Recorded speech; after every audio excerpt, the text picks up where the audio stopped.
What up? It's Jimmy from odds.com. This is a clip from our big Tuesday, March 9th NCAA basketball show. Check out the entire show. Hit the link at the bottom of the screen. It's available exclusively on odds.com. We move on. We go over to the MAAC, the Metro Atlantic Athletic Conference. First round, 5 p.m. Eastern. Iona Gales, 8-5, 6-3 in conference versus the Quinnipiac Bobcats, 9-12, 7-10 in conference. We're at the Jim Whelan Boardwalk Hall in Atlantic City, New Jersey for this game. Man, that would be a fun trip if we weren't dealing with a worldwide pandemic. God, how much fun would it be to be in Atlantic City for this? Iona, 6-point favorites right across the board right now. And I don't have established openers on a bunch of these games. This is one of them. So Max might be able to help us with the market movement. But I have -6 across the board. Yeah, Say what, Max? Oh, I could definitely help with the opener. It opened at 4 for Iona. Oh, wow. Okay, so Iona growing. So I'll need that help in almost all of these games, Max. So anytime you want to, if there has been movement, just jump in and let us know. This total is anywhere between 141 and 143, depending on where you shop. So a little confusion here with the total. Iona's had 2 weeks off since we last saw them sweep Monmouth at home on February 19th and 20th. They shot 55.4% from the field in the first game, 45% in the second game. Monmouth had come in leading the conference. Leading scorer, senior, I messed up the spelling of the name, but 31 points, 5 boards for Ross in the second game. He averages 20.5 points on the season. The other 2 Gales averaging double digits are senior guard Asante Gist at 12.2 points, 4 assists, and 6'9" freshman Nelly Jr. Joseph, who averages 12.1 points and 7.1 boards. The Gales can be sloppy with the ball. They turn it over 16 times a game, but they score 74.7 points per game. They allow just 69.7. They hit 45.3 from the field, 35.9 from 3, 74.5% from the stripe. Quinnipiac closed out the season losing 3 of 4. They concluded their regular season splitting 2 close games at home versus St. Peter's. They shot less than 40% in both games. They were often held back by poor shooting. They have 3 players averaging double digits in Jacob Rigoni at 12.0 points, 6.3 boards, Lewis Courtwright at 10.5, and Taimu Chineri at 10. They averaged 68.4 points per game, but they had just 40.7% from the field, 32.7% from 3, and 69.9% from the line. Here we go, Max.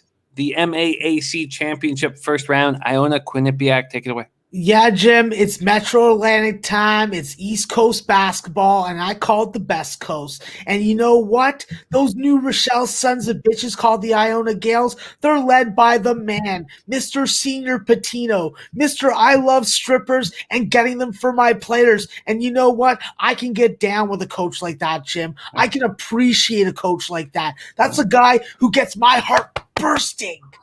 Okay? So I'll tell you this. Listen. With this Iona team, they are dangerous. And it's because of Isaiah Ross. This is a beast. This is a guy with a quick trigger finger when it comes to his three-point shooting. This is a guy that does not need a lot of space. He does not need a lot of hearsay. He goes and gets what he wants, and he's done that to the tune of 20 points per game. And all aspects of his game have grown this year, even in a very small sample size. He's efficient from all 3 levels. He's a quick release scorer. He's stronger, and he's gotten very good at slashing inside and absorbing contact while being able to finish. With him having a good game, this is a very difficult group for Quinnipiac to beat. I think that obviously the first time out, this was a very interesting game. Iona definitely has to get off to a good start. Their 3-point defense has to be on point. They have to limit the silly touch fouls that they can avoid. And with defensive rebounding, that's going to be key against this group in Quinnipiac. I think against Quinnipiac, how many points are they going to leave at the free throw line? Because outside of Jacob Bergoni, there really isn't a capable, consistent, and reliable second half free throw shooter on this team. I think that there's definitely some talent on this Quinnipiac side, and they are definitely shiesty and definitely grimy enough to stay within this number.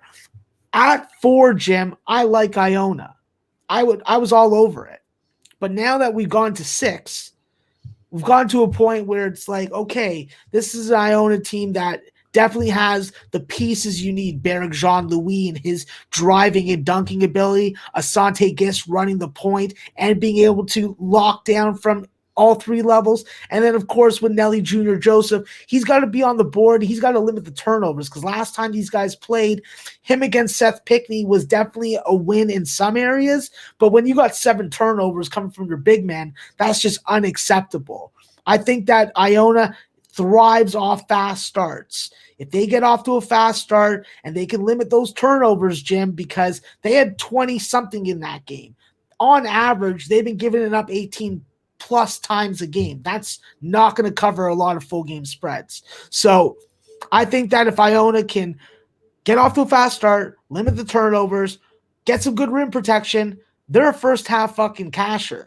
If they don't get off to a good start, then they're in trouble. And Quinnipiac's probably knocking them out early. I'm going to take for the show, I'm going to take Iona first half in the morning, and I'm going to actually take Quinnipiac +6 now. Wow. So I'm going to split it up.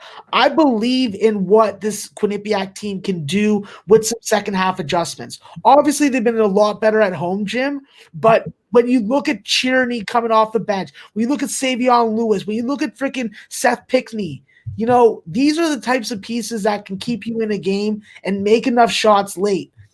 With them not being a favorite, I like them that much more because of the free throw shooting. That means they're going to have to hit from beyond the arc. They're going to have to convert inside the paint. And I just like the chances of them, if this is a close game, staying within 6, then Iona covering the 6. Very, very interesting breakdown for Metro Atlantic Athletic Conference Championship first round. Iona Gales first half. We'll see what that is in the morning. But Max, moving on to Quinnipiac Bobcats +6 at -110. Available at FanDuel.